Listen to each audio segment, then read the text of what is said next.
You're listening to the Hayek Program Podcast. This podcast includes audio from lectures, interviews, and discussions from scholars and visitors of the F.A. Hayek Program for Advanced Study in Philosophy, Politics, and Economics at the Mercatus Center at George Mason University. To learn more about the Hayek Program, visit ppe.mercatus.org. I would like to welcome everyone here. My name is Pete Betke. I'm the director of the F.A. Hayek Program for Advanced Study in Philosophy, Politics, and Economics at the Mercatus Center and a university professor of economics and philosophy here at George Mason University.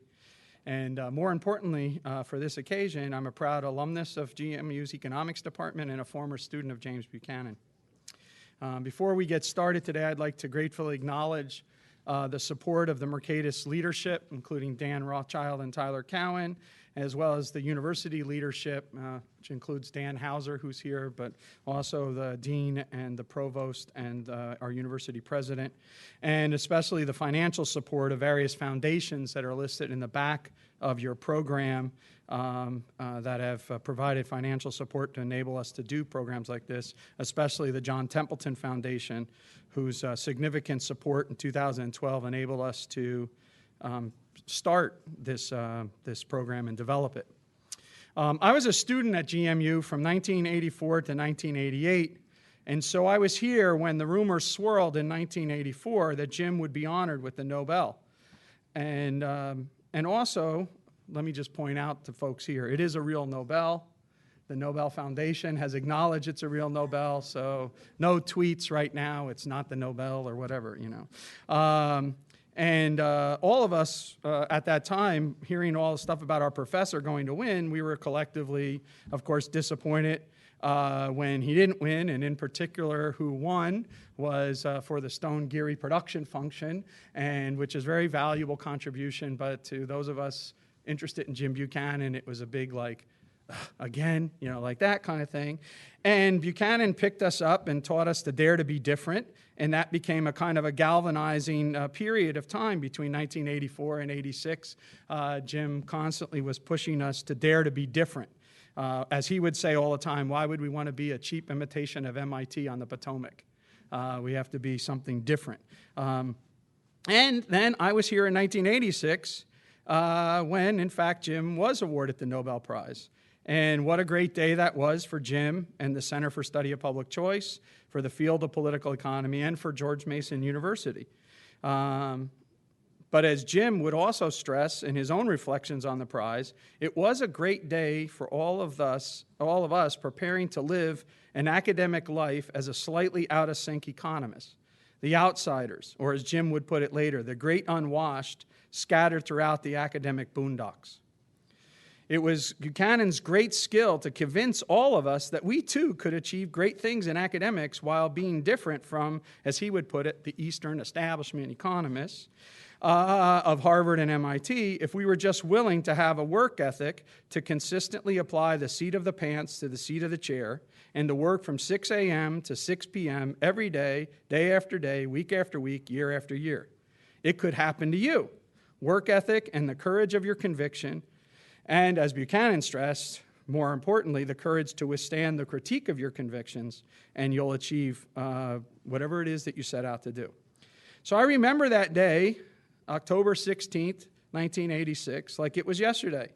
As the years passed, people often forgot a few things about how Buchanan handled that day, and more importantly, how he handled the subsequent backlash in some of the media outlets such as the New York Times and the Washington Post.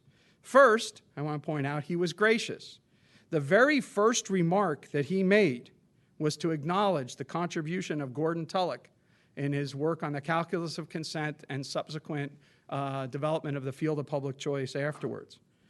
Never ran away from that, always acknowledged that. That was a very important part. Second, he was proud of his very humble beginnings. He told all the major newspapers and TV stations that they had to wait until he did an interview with the Middle Tennessee State College newspaper. So he told the New York Times, you got to wait, the Washington Post, you have to wait, and I'm going to go talk to the Middle Tennessee College newspaper. That was awesome. Third, he was courageous in the face of the criticisms and sought, rather than to get angry, but to explain the basic insight in as plain a language as possible to stress the importance of basic economic reasoning to understand and inform the world of practical affairs. As he would stress to all of us, it takes varied iterations to force alien concepts upon reluctant minds. Should never tire of trying to straighten out people about the basics of what you're doing. He also summed up his own position as you don't let the fox guard the chicken coop, which I thought was very good. And by the way, James Tobin just earlier said you don't put all your eggs in one basket, so this was a very homey kind of thing. That day in October 30 years ago changed the trajectory of this university and set it on a path from a medium-sized regional commuter school to an R1 international university that it is today. I have had the privilege of being involved in the Buchanan archive project. And in fact, the library, I was told to make sure that you knew this, the library at GMU will have a special display this entire month on Buchanan's Nobel. And I hope that after the events today, or for those of you in the region, that you take some time and go visit that collection. It's in the newly remodeled Fenwick Library, and it's in the special collections. Anyway, to celebrate that day in the way that Jim would have appreciated, a critical engagement with ideas focused on constantly improving our understanding of the world. As just a quick note, I last spoke to Jim a few months before he passed away. He had just presented a paper, and I was engaged in a casual chit-chat with him about how he was doing and whatnot. And he turned to me, remember he's in his mid-90s, or close in his 90s, and he says, well, I don't think this paper is working. I think I'm going to have to do some revising. And I always loved that as my last memory of him, because that's the Jim Buchanan that I want to remember. Always working on improving his arguments, always revising to improve his exposition, always perfecting his craft as an economist, a political economist, and a social philosopher. Onwards and upwards, as he often ended communications. That is what we intend to do today. So we start with the keynote lecture by Mike Munger, former president of the Public Choice Society, former editor of Public Choice, former department chair of political science at Duke. Mike is the perfect person to give this talk. I first learned of Mike Munger back in those student days in 1985. I, like many people, co-authored with Bob Tullison. For those of you involved in public choice, you should be chuckling a little bit because Bob had tons of co-authors. And Tullison told me that I had to get in touch with this guy, Mike Munger, at the FTC, because he had all the relevant data from a study he had done at Washington University at the Wiedenbaum Center.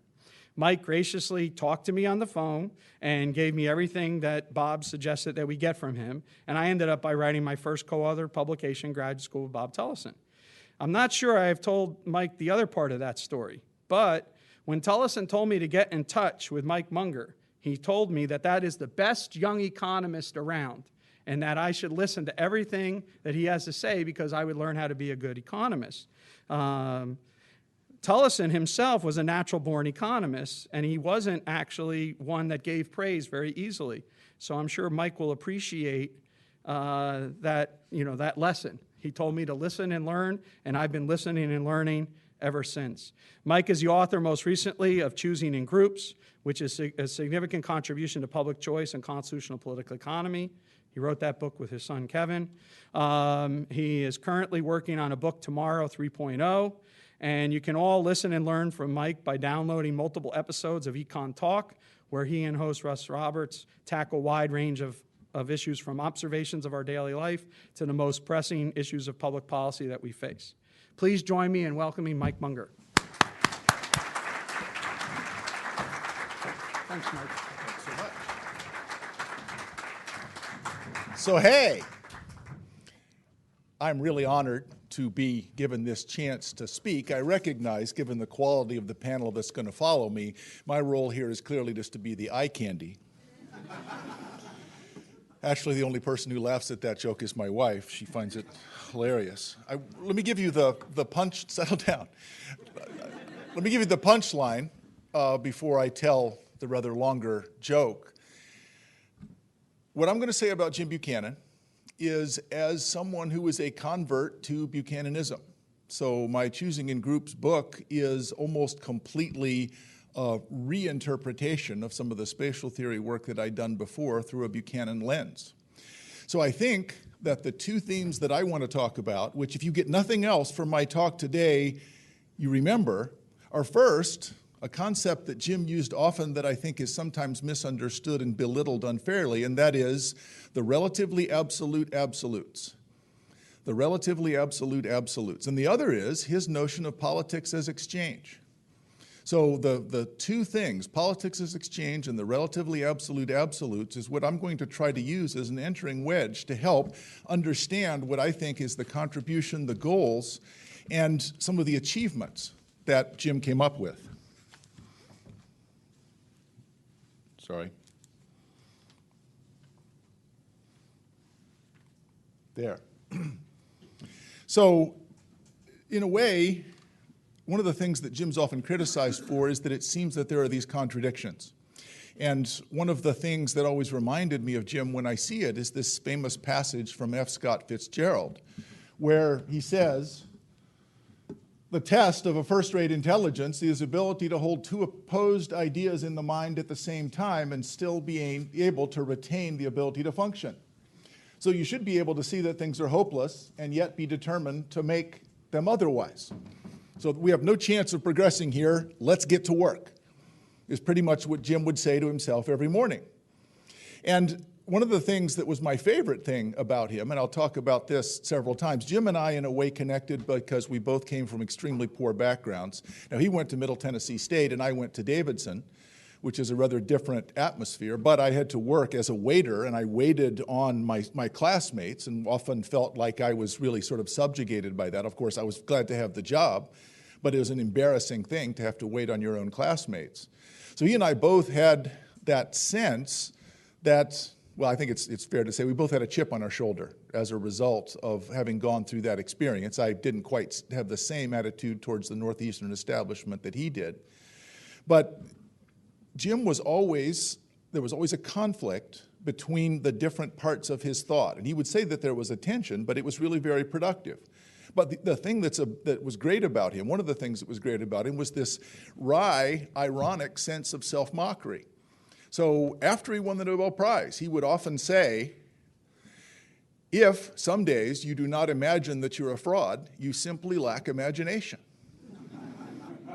And this is someone who had won a Nobel Prize, looking in the mirror and saying, I don't know if this is a joke, but I'm going to go do it. So it was that ability to hold those two opposed ideas in his mind at the same time that made him so productive. So, my thesis, so that you remember, is the keys to understanding are politics is exchange and the relatively absolute absolutes. And I'm going to define each of those.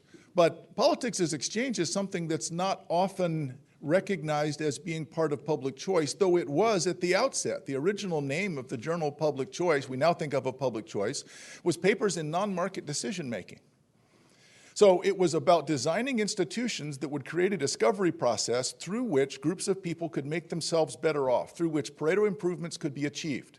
Usually economics we think of as being a cooperative process that's self-organizing, through which groups of people can make themselves better off by mutually consented exchange. Well, by analogy, politics for Buchanan was the agreement on a set of rules or procedures that were non-market, by which groups of people could make themselves better off. And I think that aspect of public choice is often lost, at least in the caricatures that are made outside of the discipline, and sometimes by the way that it's characterized even by people who are insiders. So we would do well to remember Jim's contribution.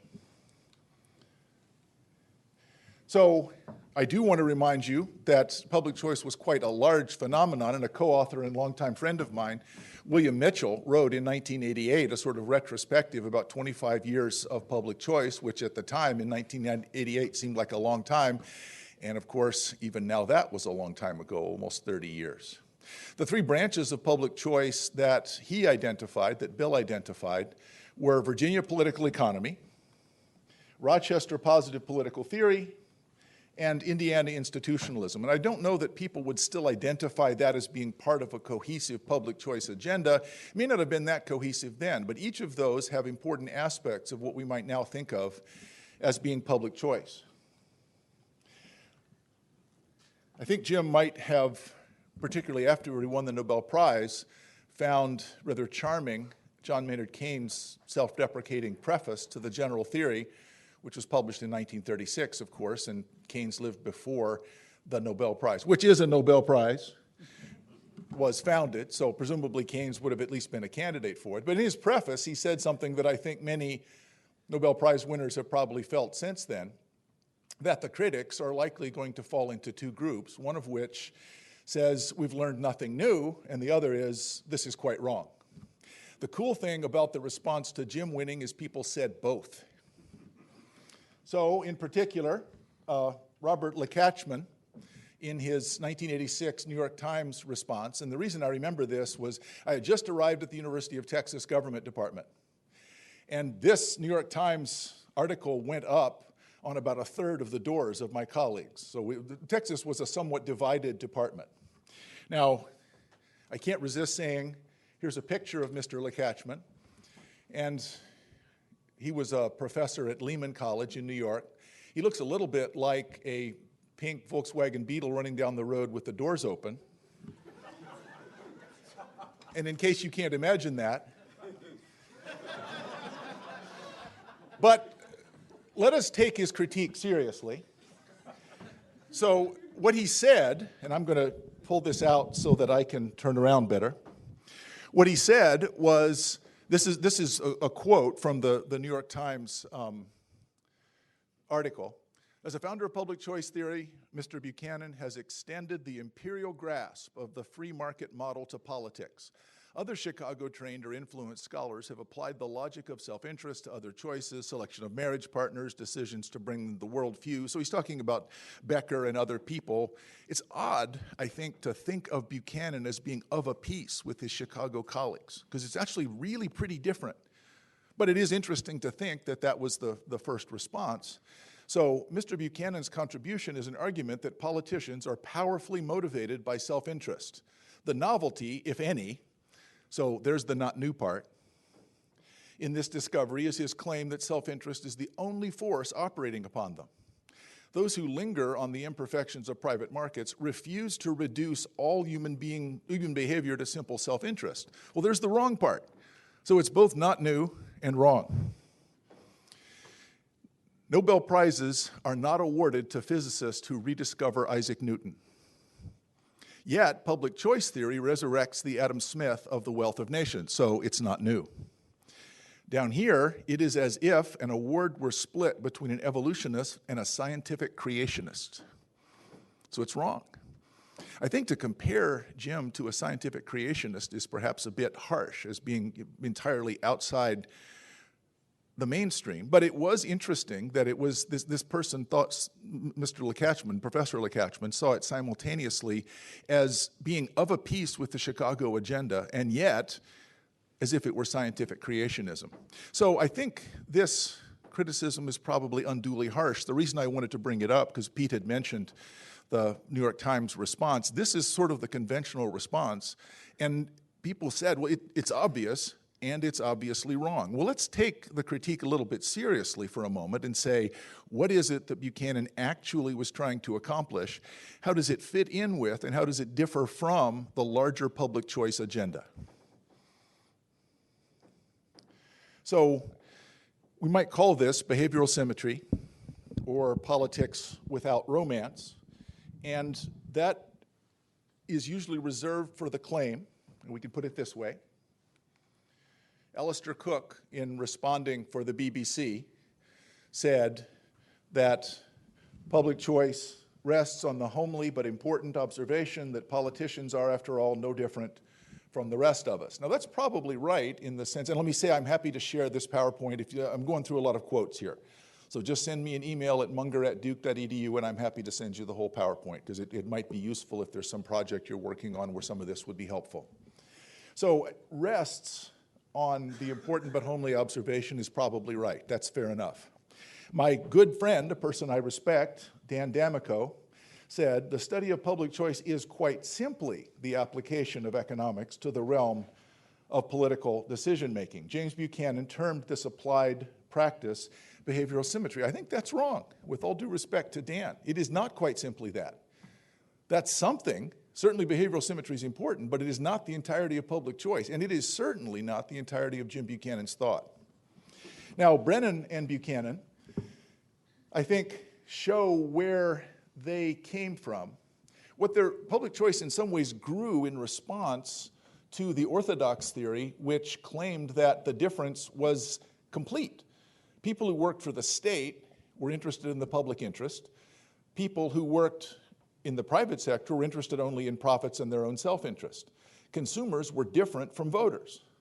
Now, that could in principle be true, but it's odd to have an assumption of complete divorce of the two sets of motivations. So really all public choice was trying to do is say at least some self-interest is likely to figure into this. Furthermore, behavioral symmetry doesn't imply that everyone's self-interested. What it implies is we are self-interested to the same extent in markets and in politics. Maybe I buy fair trade coffee, maybe I participate, I don't litter, I do things that are public spirited in markets, maybe I also do that in the public sector. What's odd is just to divide people's behavioral motivation arbitrarily. That's what they're objecting to. They're not saying everybody is always selfish in everything that they do. And that really is quite a difference. So, in some ways, one of the things that are frustrating about Jim are some of the frustrations that people also had with one of my other advisors. I have to admit, Barry is primarily to blame. He could have stopped this since I was his graduate student, but he's waited too long now. But one of my other advisors was Douglas North, and Doug had this definition of institutions that just drove people mad. Because an institution was, institutions are humanly devised rules of the game that shape and direct human behavior. So we also, for North, we would have organizations, which are human optimizing responses that are designed to institutions. So if you asked him, well, congressional committees, are those institutions or organizations? He would say, well, it depends. It could depend on the context. So it seemed like he wasn't defining it, but what it was a dynamic concept. And Buchanan's thought has some of the same properties. And if you're just looking for a set of definitions that you can write down, you're going to be frustrated. If instead you're trying to use it as a method that teaches you about the world, it's really great. And that's one of the reasons that Buchanan is thought of so highly. So the three essential features of public choice are methodological individualism, behavioral symmetry, and politics as exchange. Now, in terms of Jim's own intellectual fathers, the people that he thought of as having been most influential, they were Knut Wicksell and Frank Knight. Now, if we look at Jim, one of the things that I've noticed is that he trimmed his mustache exactly the way Frank Knight did. So a lot of people have mustaches, but it comes down over their lip. It comes up off the lip. So now, one of the things that I think is striking is that Wicksell and Knight were earnest. And Jim is pretty ironic. And some of the things that were fun about Jim when he was in a puckish mood, which he was not always in. But if he was in a puckish mood, he could be quite funny. So again, there's this tension between two different sides, having two different ideas that are in opposition. So I heard him laugh about the fact that he had a dedicated Nobel Prize winner parking spot at Carroll Hall. Well, that's ridiculous. That's just stupid. If you park there, though, there was going to be an ass whooping. That was his parking spot. But he did think it was funny that he had a parking spot. So there's these two opposed ideas, and they were in his mind, and he didn't crack up.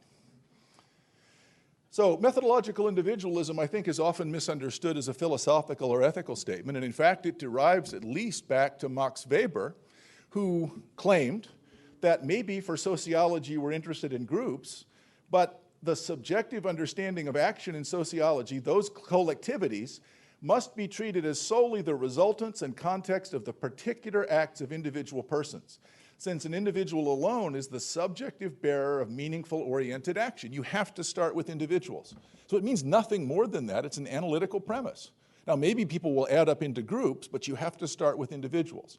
And so there is a distinction, and Weber says it's a tremendous misunderstanding to think that an individualistic method should involve what is in any conceivable sense an individualistic system of values. So it's just a methodological claim. That's what methodological individualism is. Second, behavioral symmetry. And this is from one of Buchanan's heroes, Wicksell. Neither the executive nor the legislative body, or even less the deciding majority, are in reality what the ruling theory tells us they should be. They are not pure organs of the community with no thought other than to promote the common weal. Members of the representative body are, in the overwhelming majority of cases, precisely as interested in the general welfare as are their constituents, neither more nor less. So it's not true that we're saying people are only self-interested.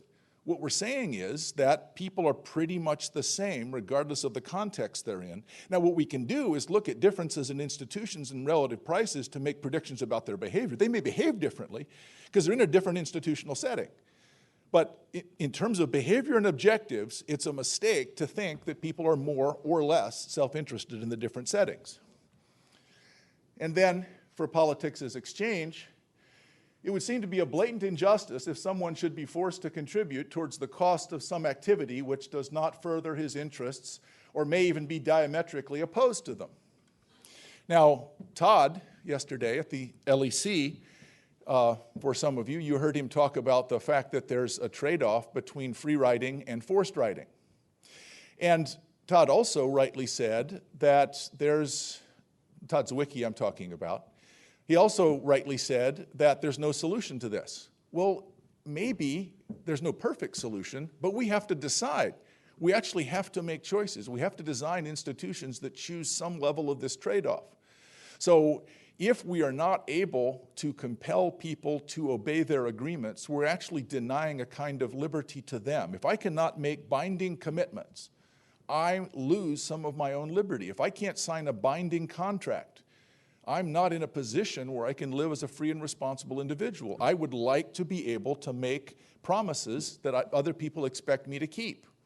Well, if that's true, we're going to have some kind of enforcement mechanism. It may not be the state, but we're going to need some kind of enforcement mechanism. So I think in addition to those three elements of public choice, there's four unique Jim Buchanan elements. And this really is the heart of what I want to say. The rest of it, I think y'all know pretty well. First is philosophical anarchism. We have to show that there's cause for coercion. So neither force nor the Eichmann defense is automatically justified. And I often horrify undergraduates at Duke by asking them if they know the Eichmann defense. And of course, many of them do. The Eichmann defense was when Adolf Eichmann, during his trial, tried to say, the only reason that I killed all those Jews or put them on those trains was that I was just following orders. Well, if you think that just following orders is not a defense, it means that you're a philosophical anarchist. You either accept the Eichmann defense or you're a philosophical anarchist. That's the only choices that you have. It means that the state can give you orders that you are not obliged to obey. If I'm not obliged to obey the orders of the state, how am I supposed to tell? Because remember, Eichmann also would have been shot if he had not obeyed the orders, so he was kind of in a bad spot. So philosophical anarchism is just the position that we're not automatically obliged to obey the orders of the state. Now, Buchanan went quite a bit farther than that and said there is no automatic justification for coercion. We have to find some additional justification for coercion. Adaptiveness, the relatively absolute absolutes. And I'm going to try to define that in a way that makes sense to you, although it is a very frustrating part of Buchanan's thought. Ethical neutrality. You always start from where you are. And it's an interesting part of Jim's thought that he took from Wicksell the notion of unanimity. But for Wicksell, what he was looking for, the reason he wanted unanimity was to give consent. And so once you have consent, someone who breaks an agreement, if I actually consent to an agreement, if I break it, you might have some cause for coercing me. But it's very difficult to get consent. We usually do some sort of tap dance where we say it's tacit consent or a majority stands in. But if you're only using a majority, that means that 49% might not have agreed and they're being forced against their will. Well, one of the things that Buchanan often would do is to say we're not going to get consent at the level of outcomes. We're going to get consent at the level of rules. So I agree to the rules, and then even if I disagree with the outcome, it's okay because I consented to the rules. What Jim really did, as I understand it, was more that we have the rules that we have the history that we have. And what I would like to do is get unanimous consent to change them.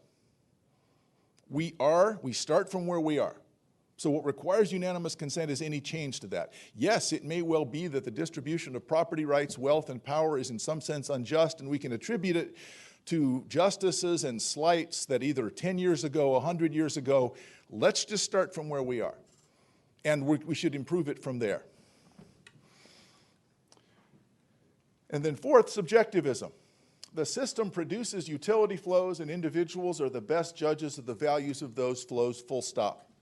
And there is some question about the extent of Buchanan's subjectivism, and I'm going to talk about that a little bit more. So this is the outline of the rest of my talk. I think Pete said I had until 5. Yeah, 5 tomorrow. Now, to walk home, some of what I'm going to talk about comes from a source a lot of you probably don't know, and as far as I know, there's no transcript of it, but Liberty Fund did a remarkable 2-part intellectual conversations in their series of intellectual conversations where my Duke colleague Jeffrey Brennan interviews Professor Buchanan, and in it gets from him, because Brennan knew Buchanan well as a longtime co-author and colleague, actually gets from him some pretty deep insights. So actually use it in class. It's 2 hours of conversation. It touches on many topics. I transcribed some parts of it, and you can't really see, but the 2 links are there in the PowerPoint. It's also easy enough to find. But that's my source for some of what I'm going to do now. But one more piece of background before I start was one of Jim's favorite metaphors to quote was Nietzsche's conception of windows. And this is a pretty good example of the 2 opposed ideas being held at the same time, or the relatively absolute absolutes. So was Jim a relativist, subjectivist, or an objectivist? And the answer is absolutely. Now, the reason that was so frustrating was Jim identified from this passage from Nietzsche a metaphor that I think is really pretty important. And that is that we look at the world through different windows. And when we read it, so the same spirit or will of knowing has at its service an apparently opposed impulse of the spirit, a suddenly adopted preference of ignorance. So Jim was worried that this is a description of economics. There's just some stuff we're not going to work on. Of arbitrary shutting out, a closing of windows, an inner denial of this or that, a prohibition to approach a sort of defensive attitude against much that is knowable. So what Jim wanted was for all the windows to be opened.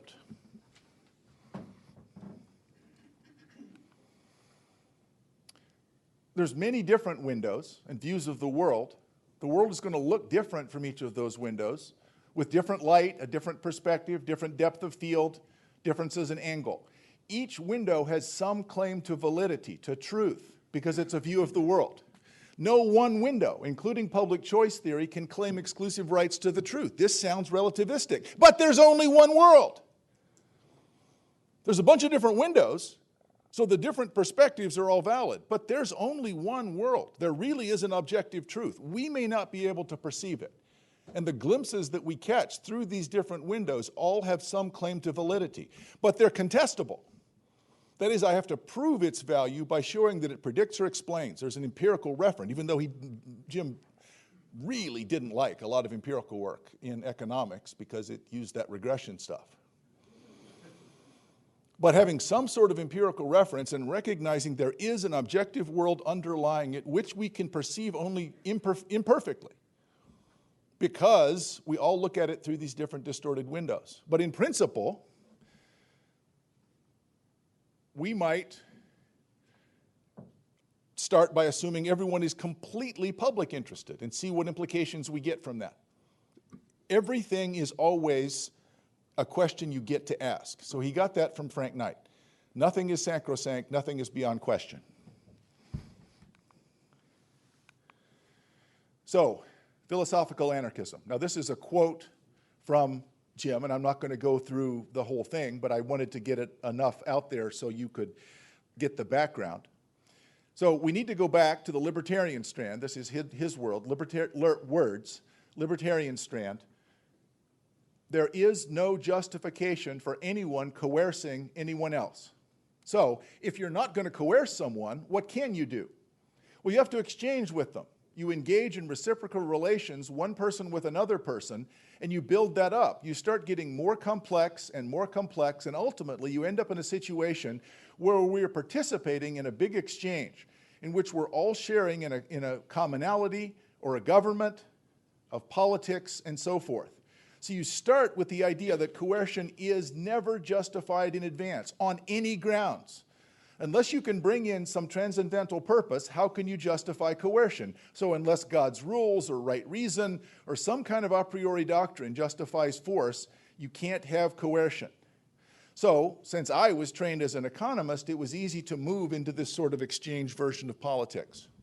So I actually think that in terms of political scientists and philosophers accepting this view, it's a mistake to call it exchange. What he should have called it was cooperation.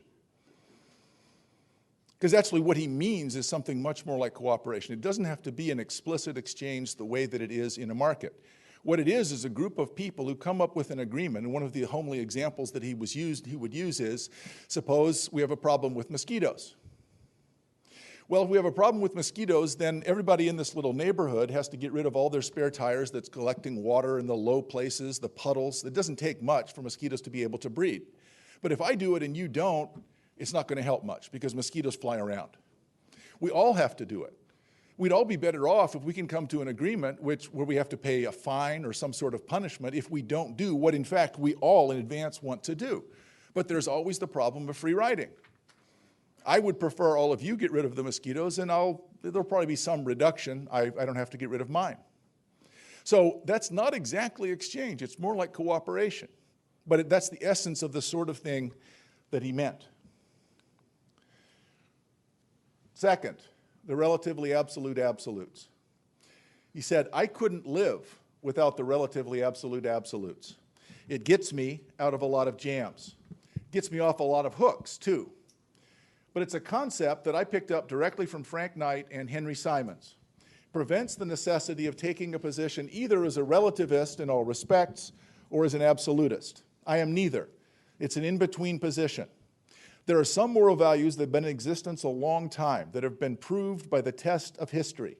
It is best to live our ordinary lives by treating those as relatively absolute absolutes, but they are not beyond examination. Nothing is sacrosanct.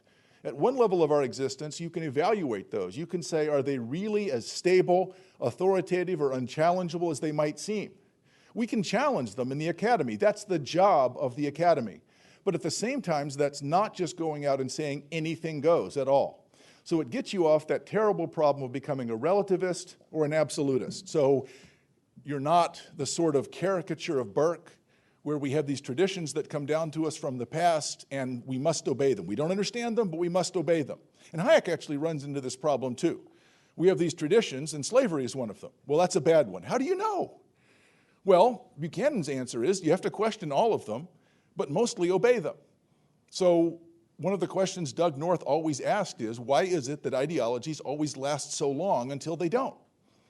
Well, institutions don't break like steel. They break like glass. They shatter. And so it's interesting that we have this notion that we should follow the rules, that we have tradition, and that's mostly true. It's also true that some of them are bad. The way that we determine which ones are bad is by examination, and nothing is sacrosanct. So that can be really frustrating if you think, Jim must agree with me. He's a relativist. Or he's a traditionalist. He's not. He pretty much sold everybody out because he had these two opposed ideas in his mind at the same time, and he didn't crack up. Some of his listeners did, but he did not. And then ethical neutrality. So you start with the idea that coercion is never justified in advance. Unless you can bring in some transcendental purpose, how can you justify coercion? So if you say, values start with us, start with the individuals, then how can one individual legitimately coerce another? Well, that would seem to be in contradiction with his claim that we have these rules and tradition that come down from the past that we are going to accept, because values start with us. Well, if values start with us and you take that too far, you get the French Revolution and you redo the calendar starting at 0. Time starts with us. Before us, none of these things happen. So Burke's response to the French Revolution was, these are just castles built on sand. You don't have any of the traditions working for you. So the Hayekian response would be, nobody's smart enough to come up with a set of rules that are going to give us a discovery process that takes all of this knowledge and information that is so widely dispersed and put it together in a way that we can use it. We're going to rely on the emergent properties of the rules that are handed down from the past. But values start with us. Now, it may be, so what Buchanan is talking about is we have to decide, are we going to continue to accept these traditions with a strong presumption in favor? The thing that's so frustrating about listening with this is he doesn't mean values start with us, let's go have a meeting and make up all the laws. What he means is values start with us. We have to decide which of the things handed down from the past we're going to continue to accept and which ones we're going to ask questions about. And that's a completely different thing. And then subjectivism. I came to believe the only mode for individual choices was utility flows. I was sympathetic to that because Frank Knight himself had sort of verged over into that. He had a review of Wicksteed's book in which he almost bought into that, but he never quite got away from the standard equilibrium models, and neither have I. And that's one reason that I've been able to go forward a little bit and still be a subjectivist, is that I haven't fully bought into the Wiseman, Shackle, Lockman were frustrated. They just sort of threw up their hands. A full-fledged subjectivist, you can't say anything. And so I've been able to say something and yet at the same time be completely sympathetic to their view.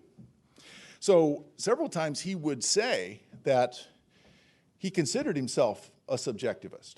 So, and this is from an interview in the Austrian Economics newsletter, I am certainly much closer to Shackle than I am to the mainstream. I've been tempted to go completely along with Shackle and become a very radical subjectivist. But I recognize if you go all the way down that road, you end up with a nihilistic position. I'm somewhere between von Mises and Jaeger on the one hand and Shackle on the other. The person who comes closest to my methodological position is Jack Wiseman. Well, Jack Wiseman's a full-blown radical subjectivist. So it's very frustrating to read Buchanan on this question because he's slippery. This is a relatively absolute question. He is a subjectivist as long as he can. But you can always push him into some sort of objective reality because there's only one world. So all of us have these different windows that we look through. That's what we see. That's what our objectives are. But there is an underlying objective world. And it seems like it's a contradiction, but in fact it's just a tension. And he wants to try to have it both ways. So there are limits on behavioral symmetry. And this, I think, is a really deep challenge to what many people think of as the correct view of public choice. And my friend Dan D'Amico actually said public choice is only behavioral symmetry. It's simply the idea that it's the application of economics to politics. So the claim that politicians and bureaucrats are simply like the rest of us, well, there are no more saints in politics than in commerce. But that's not enough. If you start thinking about politics that way, then you have a very empty type of theory. You have to try to explain political structure, political order from some kind of perspective that will give you something other than an empty theory. At some ultimate level, people must enter into politics for mutual gain. There must be a shared benefit from being involved in organized governments. So what must be added to politics without romance? That piece is the idea that politics is in some ultimate sense an exchange process. You have to enter into a shared enterprise with other people. Without that, you have no means of justifying any political coercion of any person by another. He's definitely not an anarchist. He's a philosophical anarchist. And if you press him, you can make him sound like a political anarchist, but he'll always pull back from that because he's slippery. It's a relatively absolutes question. So one way to find out what he wasn't was to ask him if that's what he was. Nope. Whatever it was, nope, that's not me. Because there was always some part of some other window, some other perspective that he wanted to preserve, that he thought still had value. So, still on behavioral symmetry, if all you do is assume that political actors are self-interested, you have no hope. It's a counsel of despair. You have to be very skeptical about the motivations of the behavior of politicians and bureaucrats, but also recognize that in fact there can be gains to all of us from sharing in a political enterprise. And we can we can construct schemes whereby everybody benefits. Everybody puts in and everybody benefits. What I would call a Madisonian element that needs to be added to make public choice work. So this should be more recognized than it is in political science. I really do think that it was calling it exchange rather than cooperation that had a lot to do with it. But it is interesting that this is kind of an optimistic view of the role of the state, potentially at least. So on Jim's own view, Jeff Brennan asked, well, but what you're talking about then allows infringements on liberty. Your interpretation of liberty and how liberty is to be structured seems to depend on getting constitutional consensus around it. So how does your libertarianism, which is undoubted, sit with the logic of contractarianism? So how can you be both a natural rights libertarian and a contractarian? And perhaps unsurprisingly, he waffles. I acknowledge there's a tension, a possible contradiction there. I could respond in part by saying it's the constitutionalist that's primary and the libertarianism is secondary. But he's too honest to go that way. That would have been what most people would say. Well, but that's not necessarily the case. In many cases, my libertarianism might trump my constitutionalism. So if you could observe a constitutional consensus developing on some restrictions on individual liberty that I might be very strongly opposed to, then I wouldn't be in the consensus, but you might have an overwhelming consensus view. So it's the consensus that's binding, not natural rights, even though he had his own views on natural rights. The source of political authority is consensus. The only source of political authority is consensus. Now, that's sufficient. I think there's an interesting question about what's necessary, since that's clearly not possible for large nations. But if we have a group and we've all agreed, we have all made an agreement, then we can be punished or coerced if we violate that agreement, which we made with informed consent. So there are conditions under which that's true. The question is there any other justification for coercion? So I was struck by this claim that he makes. If you could observe a constitutional consensus developing on some restrictions on individual liberty that I might be very strongly opposed to, he would say I'm actually obliged to obey the consensus even if I disagree with it. That may sound familiar, because that's Rousseau. There is but one law which from its nature needs unanimous consent. This is the social compact. For civil association is the most voluntary of all acts, every man being born free in his own master. No one, under any pretext whatsoever, can make any man subject without his consent. If then there are opponents when the social compact is made, their opposition does not invalidate the contract, but merely prevents them from being included in it. They are foreigners among citizens. When the state is instituted, residence constitutes consent. To dwell within its territory is to submit to the sovereign. So I'm obliged to obey even if I disagree. And all the many times I had read Du Contrat Social, had never noticed this footnote. This is Rousseau now. This should, of course, be understood as applying to a free state, for elsewhere family goods, lack of a refuge, necessity, or violence may detain a man in a country against his will, and then his dwelling there no longer by itself implies his consent. There has to be an exit option. So one of the things that Buchanan was fascinated by in institutional terms was federalism, because it meant the exit option was easier. You get the states and the local polities to compete with each other, at least in the extent to which they repress their citizens. You can only repress your citizens so much because you can go somewhere else. Barry Weingast has talked about market-preserving federalism. The level of taxes and regulations are limited by the fact that I can take my corporation somewhere else, but only if there's an exit option.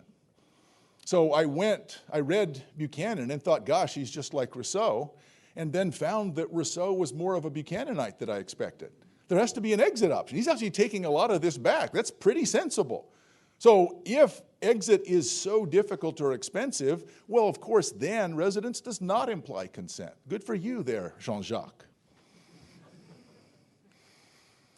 So the two contradictory positions are not contradiction. It's actually just a fierce consistency that's admirable. It takes quite a bit of courage to say, I am bound by an agreement I disagree with, because that's not the majority, but essentially a consensus. There's almost a majority of this. So he recognized the problems with requiring true majorities, the curve in the calculus of consent, where you get the external and internal cost, the costs of making agreements, and a single holdout can prevent us from getting consensus or unanimity, and so that's too expensive.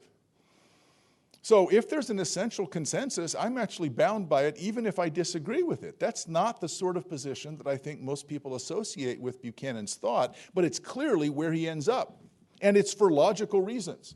So it's not a contradiction at all, it's just consistency. He has his own views. He wants to try to persuade people that they're correct.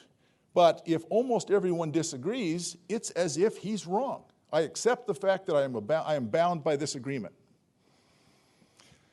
So he was personally, subjectively, a philosophical anarchist, but he was a contractarian and believed that a sufficient condition to justify coercion was actual unanimous consent or something close to it. So consent, though, does require provisions for exit.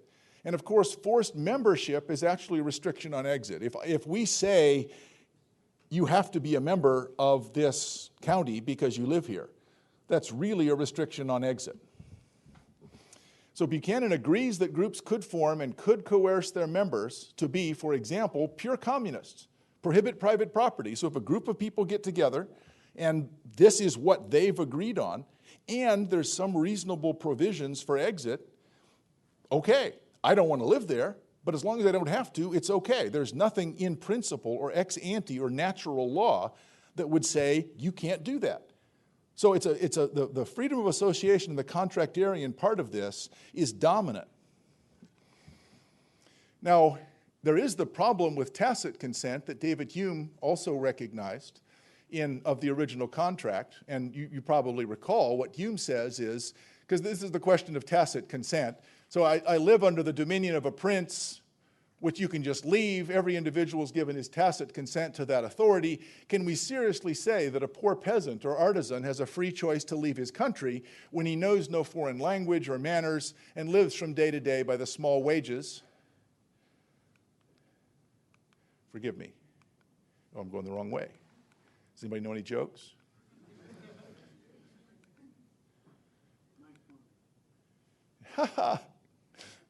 Well, I've lost my place. This is it. Thank you. I knew that. So we may as well assert that a man, by remaining in a vessel, freely consents to the dominion of the master, though he was carried on board while asleep and must leap into the ocean and perish the moment that he leaves her. So I didn't actually consent. In the absence of actual consent, I'm not obliged, and that means that we can't use tacit consent as a justification for political authority. Now, Buchanan would agree with that. The question is what to do in that sort of situation, though. What should the captain do? Is it mutiny when the person who didn't consent refuses to obey orders? I guess the thing is, don't carry people who are asleep onto your ship. That's a bad idea. So Brennan asks, the ultimate question of natural rights is not the issue. The issue is whether we can get a consensus on that particular proposal at the appropriately constitutional level. And Buchanan says, that's right. There may be activities that we, this is so cool, who's this we? That we simply do not approve of, that are ruled out by consensus. Question is, can we agree to more or less reach a substantial consensus? Well, how many is that? It's not unanimity. We're going to more or less reach a substantial consensus on what the list of political and economic rights should be. So values start with us. The list of political and economic rights are the result, yes, of the traditions that come down from the past, but also our examination of what things there's a consensus that we think the group should have. Now, we don't want some people going around and saying people shouldn't have rights just because they happen not to like it or they happen to get in charge. On the other hand, we certainly want, if there's a consensus, we just don't want it to happen. So things that there's a consensus against are okay, even if they violate economic or political liberties. Consensus is the touchstone that he comes back to over and over again.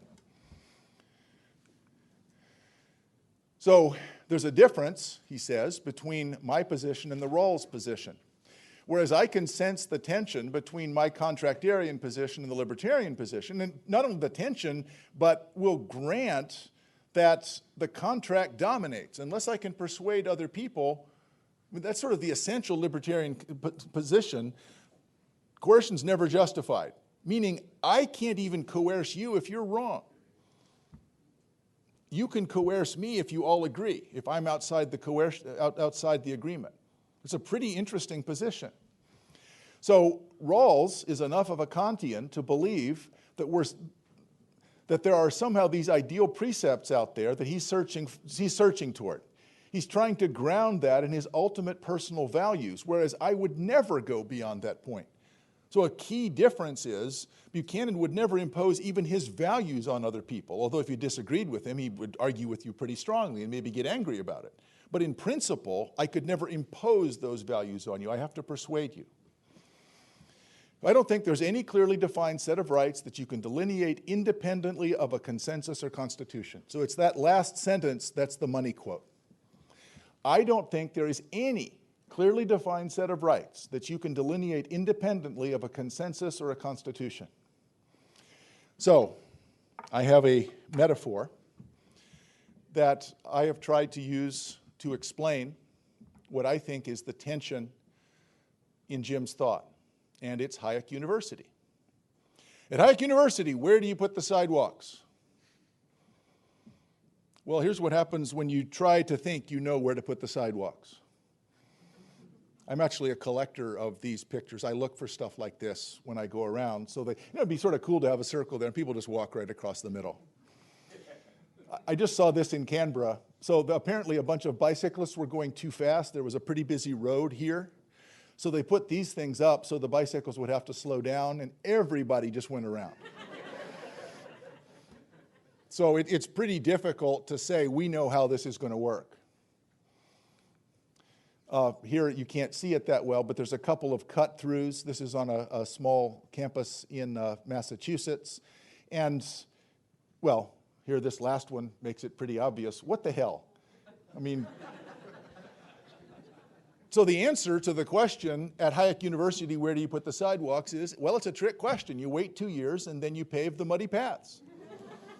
Because we could never possibly know in advance enough to be able to know where people are going to want to walk. And this is not a group of people who got together and said, let's all walk across here. Many individuals walking separately create an emergent order, which is that muddy path. Once we pave that, good. Now that is a deep insight. That's an important insight. Here's my question at Hayek University.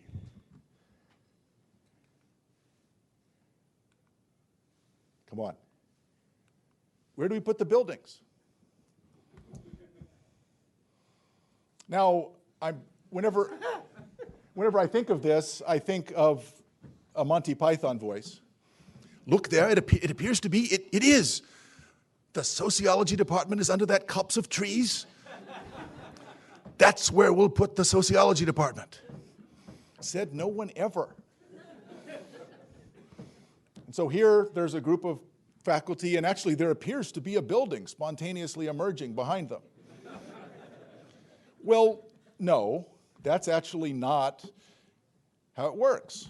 There's an architecture that's laid on, like a constitution. So the constitution of the university is something that we sit down, we work out rules, we work out an architecture, we put it together, and then in that framework, yes, things happen. So it's true that the insight about the sidewalks is significant, but it's also true that you can't depend on ignorance to produce wisdom in all institutional settings. Sometimes you need a set of rules that we consciously look at and agree on. So finally, I've always wondered if this was the reason that the Public Choice Center at Virginia Tech is where it ended up. Someone noticed Buchanan and Tulloch out in the woods. That's where we'll put the Public Choice Center. Okay, maybe not. What I really like about this picture is the sort of body language of these two. It's like two little kids. We're going to take a picture. Go take a picture. So Gordon's like this, and Jim is almost completely turned around. Nonetheless, that tension in that partnership produced some of the most important work in economics and in political science that we still depend on for today. I hope that I've been able to clarify some of not just the tension, but the richness in that body of thought. Thank you for listening.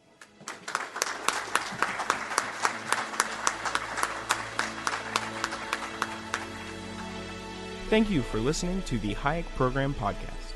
To learn more about the research, scholars, and work of the F.A. Hayek Program, visit ppe.mercatus.org.